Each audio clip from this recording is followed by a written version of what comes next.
بداية الكلام لازم نصلي على ايه؟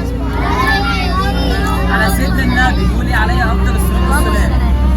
عشان تكسب لازم تلعب مع ايه؟ مع زمايلك، ولازم كل واحد يعمل اللي عليه.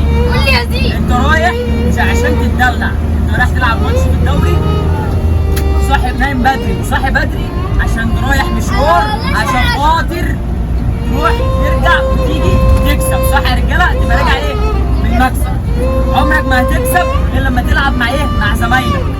كل واحد يعمل الواجبات اللي عليه، من دفاع، من استلام وتسلل.